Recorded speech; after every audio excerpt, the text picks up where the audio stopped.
It's all good. It's a pleasure to speak to you. Good day, good day. Whereabouts are you, if you don't mind me asking? I'm in California, man. One of the last safe havens over here, you know. But Well put, well put. Other than that, everything's good, yeah. The vibe's got, you're feeling good, the vibe's good.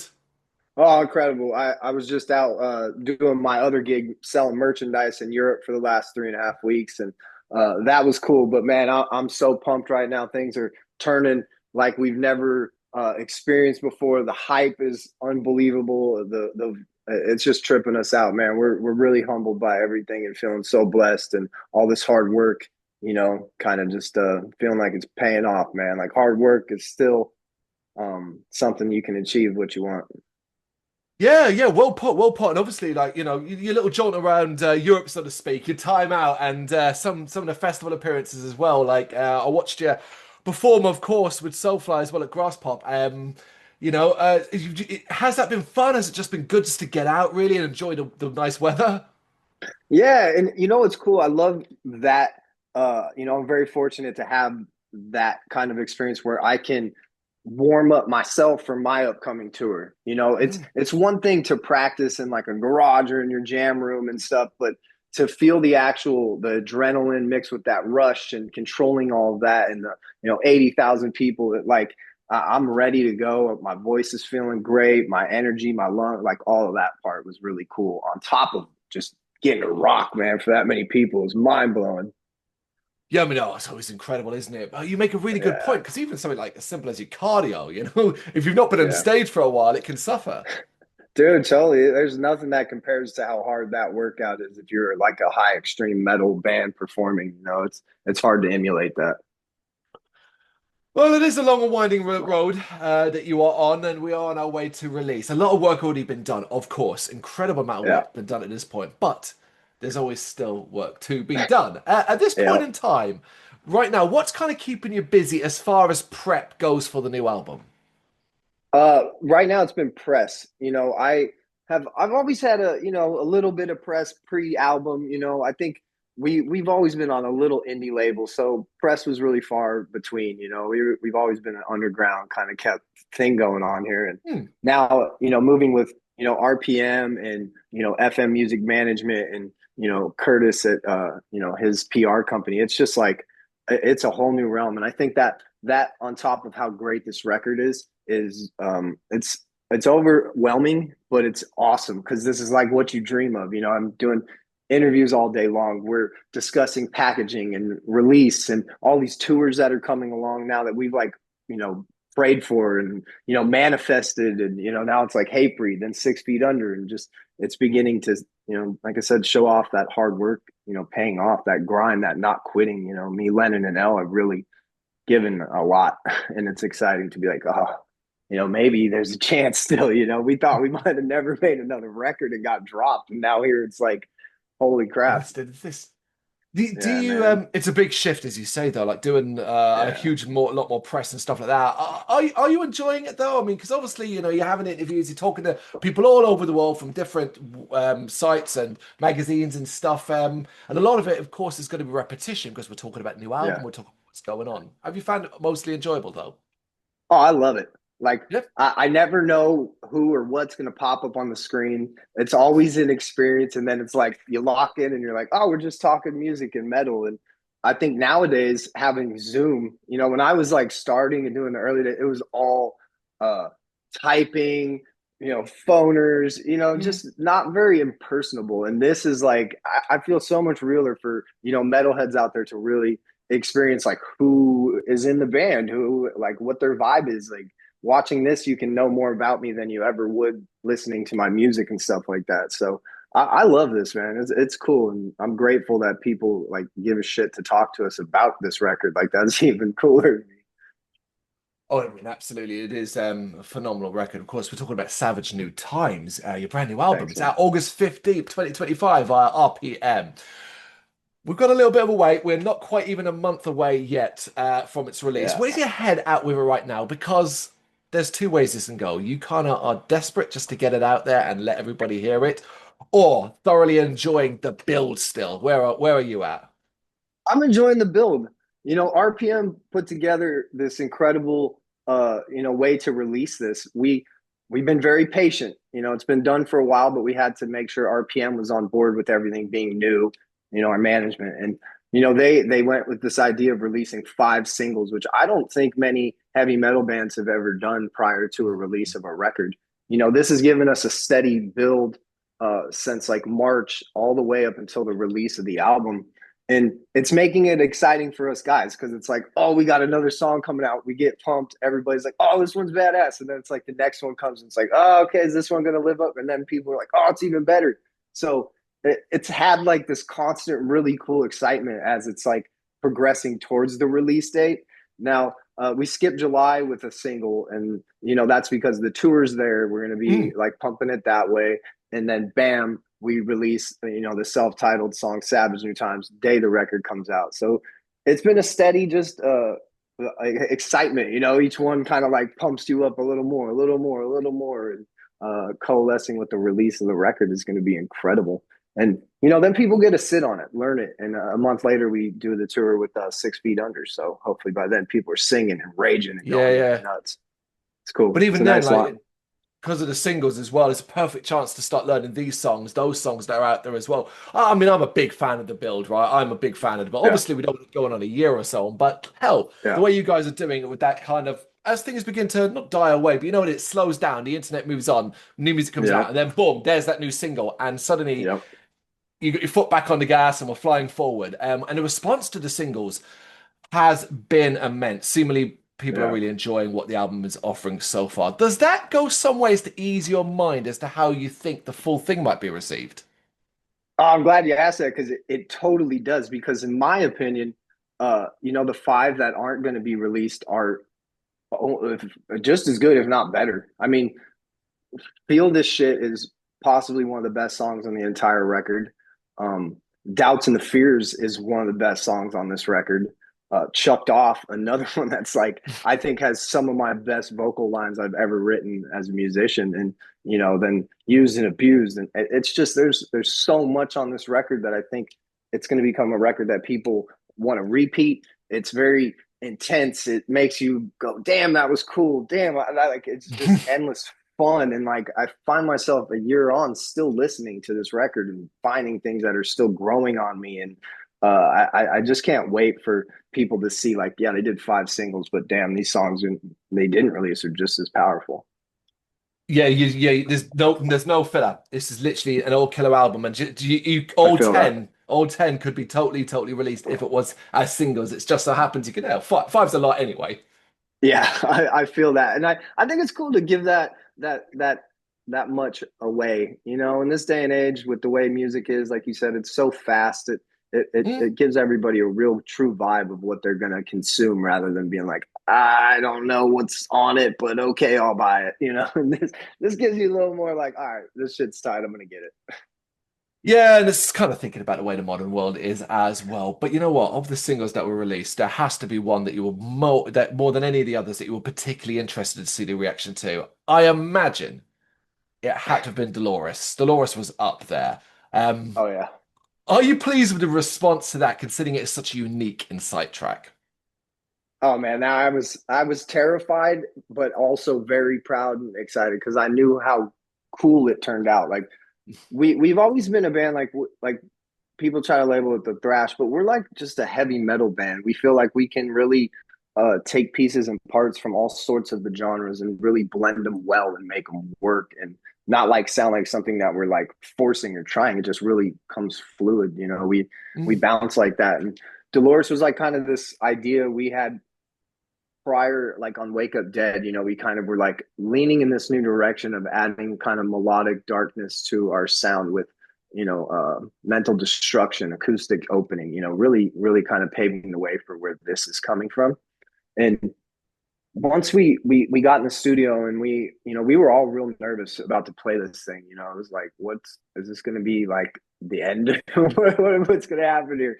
But we did it, man, and it was so cool. Like your hair was standing up. We were behind this idea 1,000%. And Lane having the talent he could with the piano and all the infrastructure that's going on in this track just really made it just insanely cool. And we're a band. Obviously, we can write a heavy track. People know Mm. that, and I think now they're seeing something else that we can do with the vocal style, with the deep, dark, melodic kind of black metal s feel to it. So it's exciting. It's going to open a lot of just different directions for us to go in the future, as well as implementing that really heaviness that we're known for, and intricate solos like what Lane does. I think that's so much cooler to me than the noodling stuff. It just Mm. has soul and heart, and it became a great track that now people hearing it we're like, damn, they like it. Now we're going to play it live, which we never thought was going to be the case. So we're going to do it at like all of our headline shows on the upcoming tours. So definitely come check it out. We're going to play almost the whole record at these headline shows because we love it that much. I can't wait. I can't wait to see how this goes down in the live environment. I think, I mean, it is a spectacular, you know this, but I'm just preaching to the bloody choir here, and everybody knows it as well. But because it was such a unique and surprising taste that we could do, because you're absolutely right. You could have written 10, 12, 15 heavy tracks and it would have been fabulous and a brilliant Incite Yeah. album. But this is just a little different. Yeah, it shows that we're badass musicians also that can like test ourselves. I think 7 albums in, you have to do that.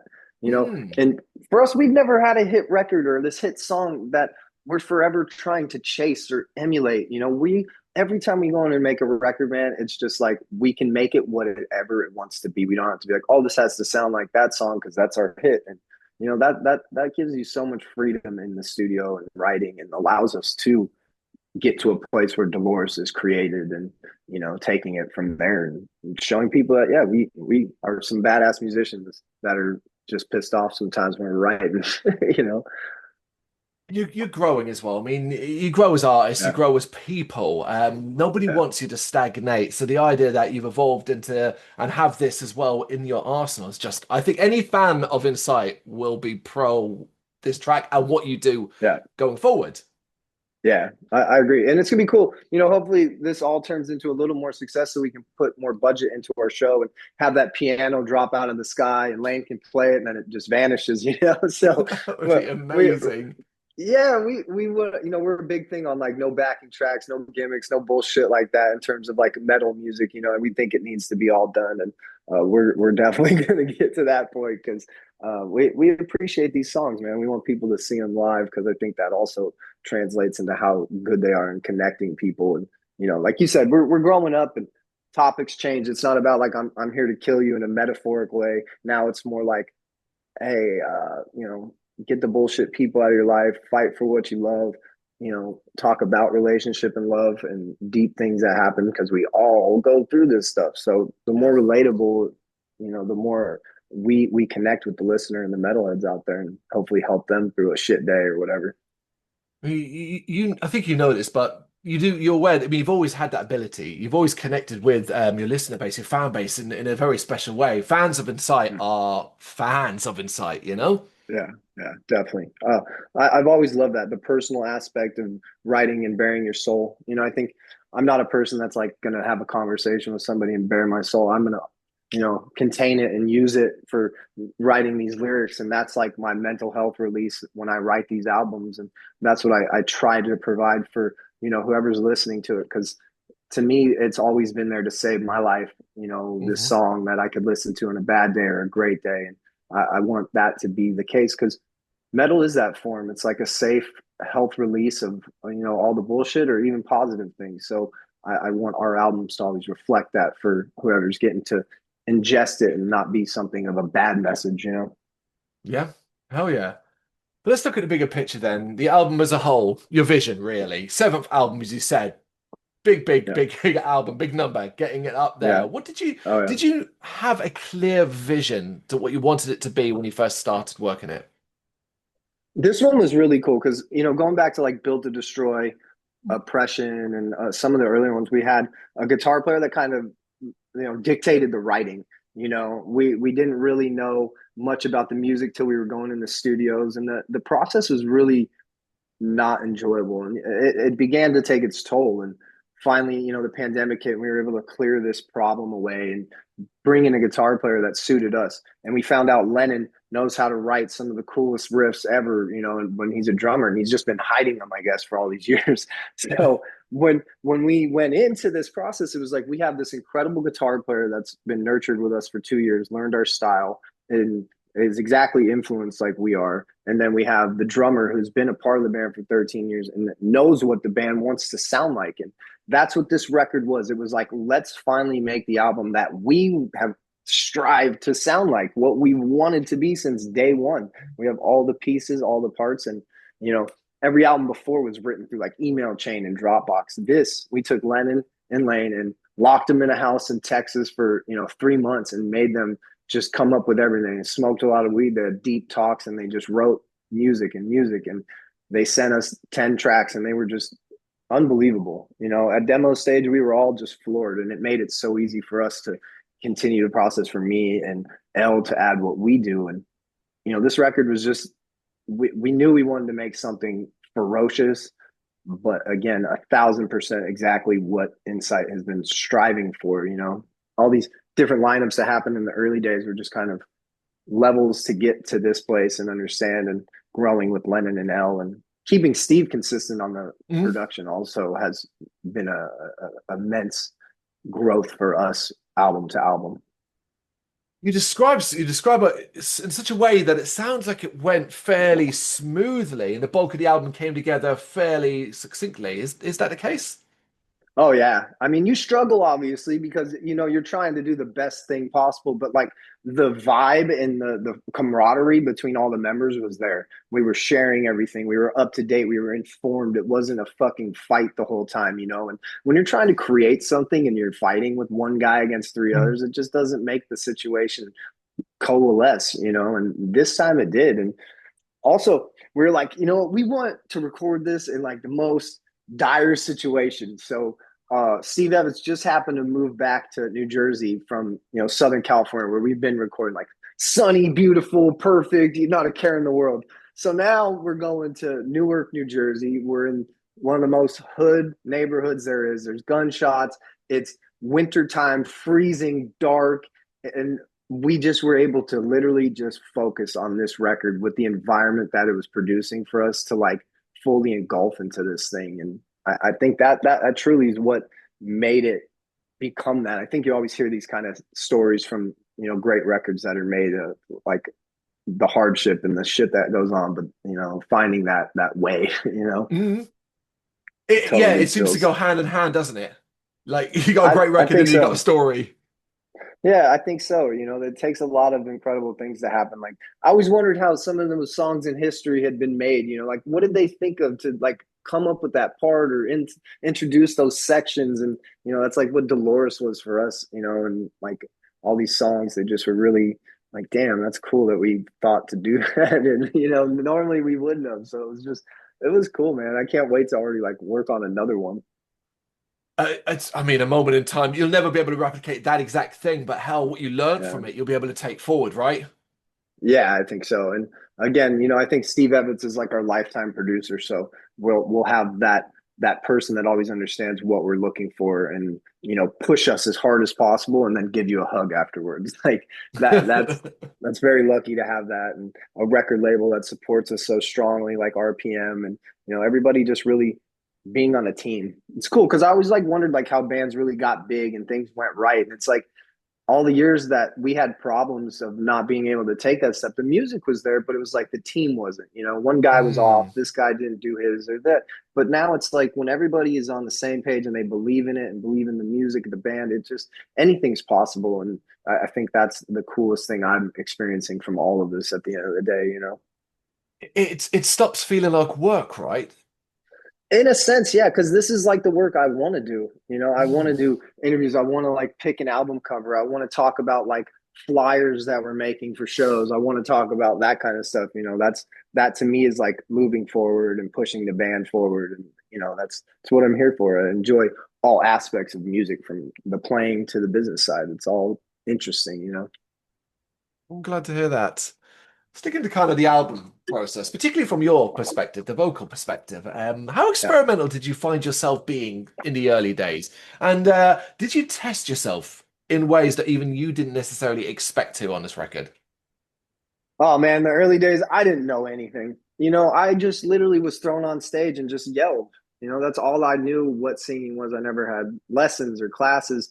My lessons and classes were watching some of the greats, from Mm. Phil and Salmo to my dad to Ozzy to Lemmy, and all these great people I got to see on tour and see how they captivated an audience, what they were doing that made people just like, oh my gosh. And then I started to learn the other stuff about, timing and lyrics. And I always loved writing words, but I didn't know about lyrical structure and all these things that go into being a vocalist. It's a lot more than just getting up there and yelling. So, like, the early records, I think to me, I don't like them because of my personal voice sounding. It's like very monotone. These producers back then, it was all about copy paste and make it as fast and Mm. cheap as possible. So to me, I'd love to record all those early albums again, and like do them like we are now. Because each record, I think you see me transforming a little bit.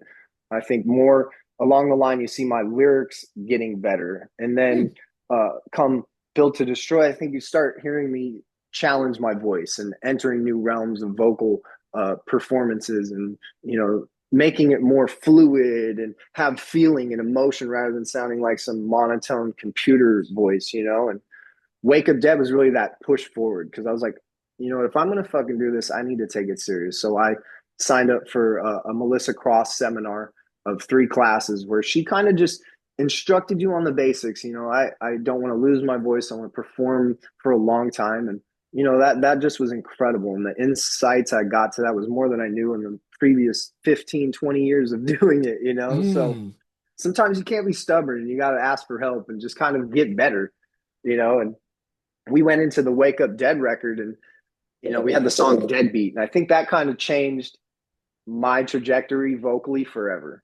I Really? was always just a screamer, a yeller, high pitch, low pitch. My range was pretty good, but that song was where I learned that I can speak or have more of a bouncy performance, a more aggressive, more spit, more pronunciation. And now the clarity, I think for a metal band that's really heavy, the clarity on my voice for how tough it is still, um, not many can do that, to make your words so legible being a heavy band. It's very difficult to balance that. And that also is working with like Steve Evans, giving me lots of information on that while recording. I mean, he works me. They're like, spit, I want spit come, and I've learned all these little tricks that make such a difference when you're recording. And that's able to make songs like, Just a Rat, which I think is like my voice just fucking really hitting that point, or Lies. That vocal range on those 2 songs is crazy. And then to go to Dolores now, so Mm. that's evolved so much. And I think when people hear that catalog, it's like, damn, that's something you notice, and that's cool. It shows you can always get better, you can always improve with music, and that's what makes it so fun. Yeah, I mean, if you have been a fan for me from the very start and followed along, of course, the experience and listen to understand your improvement is fabulous to hear. Don't necessarily agree with your summation of the early albums. I still think you sound bloody great. I love them. I love, it's just like, I always have that mindset of like how recording was compared to now. I'm like, damn, but I appreciate it, man. Without them, I wouldn't be here. Hell yeah. Aside from that, though, like the overall creative process, recording included smooth. Was there anything that was particularly challenging that didn't necessarily go as well? Um, you know, No, that's like what was so cool about it. Like Mm. nothing bad like happened, so we were literally able to just focus on this album. We had a little more extra time, so Steve was able to develop even a better technique for recording the songs. And the more problems we had were just like behind the scenes, like management and record label and all that kind of stuff transversing while recording a record. You're like, damn, like who's going to put this out? How long are we going to sit on this? You know, but once it was done, we knew whatever was going to happen, this album was going to kick some ass, and whoever got their hands on it would hopefully be the ones to make it, out to the world. And that to me was the most trying, like scary. Like, is this going to happen? Did we just waste our time? Like, that kind of vibe set in a little bit, Yeah. but the team rallied around it, focused, it dialed in, and we were able to find everybody the right person, and learn some patience too. Yeah, I mean, I understand where you're coming from. The last thing we want to be is a year in, still sitting on it, having to think about, oh, we're just gonna have to throw this out as a self-release, and then it just disappears into the void. Thankfully, none of that Yeah. matters because here we are. Yeah, man, it's music's crazy. It happens fast, and you can disappear just as fast as you can get big, you know. So True. that's always a scary process. But recording and everything else is just really, really fun, man. I think that's why it came out as good as it did. That's a good thing to hear. I asked that question, not necessarily wanting to hear crazy stories or disasters and things like that. Hell, you tell me it was a positive time. That's a good thing. Yeah, man, and no dictators in the room. It's every guy has a voice as equal as the next, and it just makes everybody happy with the album and having fun with the process. And then you get the best out of people and yourself when that's the vibe around you. What do you think the record says about Insight? Damn, that we're a band that just doesn't quit, and I think we have the capability of being that band that's like gonna follow Lamb of God and Pantera and these American metal bands that have reached that plateau, by being real, by focusing just on the music, not on having pyro blowing up everywhere and gimmick shit everywhere. They did it raw, they did it gritty, they grinded, they toured a lot, they made heavy music no matter what people told them what to sell out to or be like. So I want us to be able to follow in that line and be that kind of metal band that's just a band of the people. That's what I think of when I think of those bands. Just your average fucking people that worked hard and rocking at the same time. I think we're Still want to capable of be, that. and you still want to be approachable, right? Someone comes up to you and says hello and tells you they love your music. You want to be able to chat to that person, right? Oh, I love that. That's why I'm a merch guy. Mm. I'm there in the trenches with all the metal. I've met millions of people. I've had millions of conversations from Turkey to Ukraine to Italy to South America, Australia. I mean, I've sold it everywhere, and that's just given me such an appreciation for the people that enjoy this music and have this lifestyle. They're all kind, they're goofy.